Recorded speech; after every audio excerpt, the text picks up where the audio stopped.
It's about eliminating costly, unnecessary duplications. It's not about lowering standards, and I think this has been very clearly said on both sides of the Atlantic. It's about eliminating costly, unnecessary duplications. And of course, this is a hell of a work. So ISO standards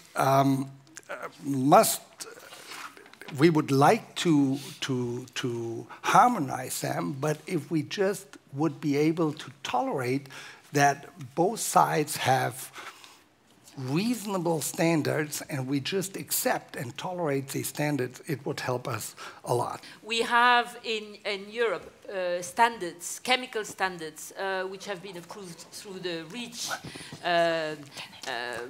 directive. That is a very clear limit between standards and protection, and we want to keep REACH. But I think, well, there's certainly possibilities to improve REACH, but let me be very clear on this, and it's a pity that our colleague from BASF is not here. I mean, the same goes for European companies. I mean, they have invested a lot in complying with REACH. Of course, there's necessities to improve REACH, but I can assure you the companies concerned, they don't want to just get rid of it, because they also see it as a comparable advantage, and others will also have to invest. They think our quality standards and our food standards and our health standards are not up to what they need.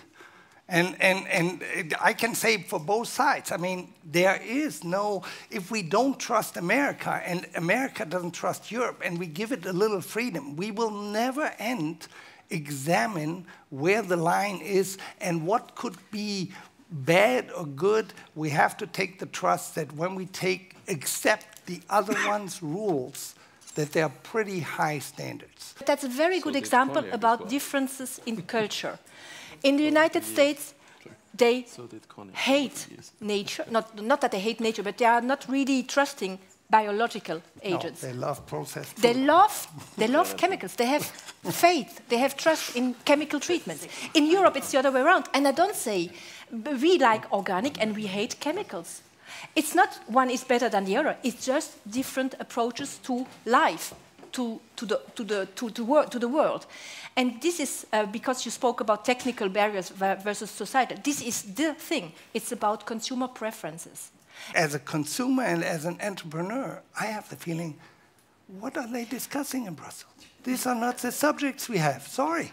I mean, nobody died from French cheese, and nobody died from chlorine chicken, and this is ridiculous. We have to go to the point and say we want that free market, and we want that free market to be a model, and we want to get employment higher than it is right now here in Europe, and we need the Americas for that, and that is all forgotten.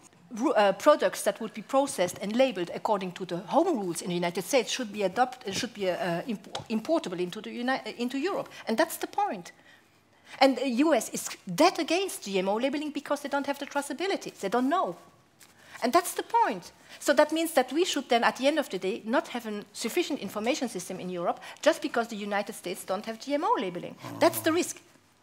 I don't say that it's going to happen, but I want to be reassured. And it's not because somebody in DG Trade says, trust us, it won't happen.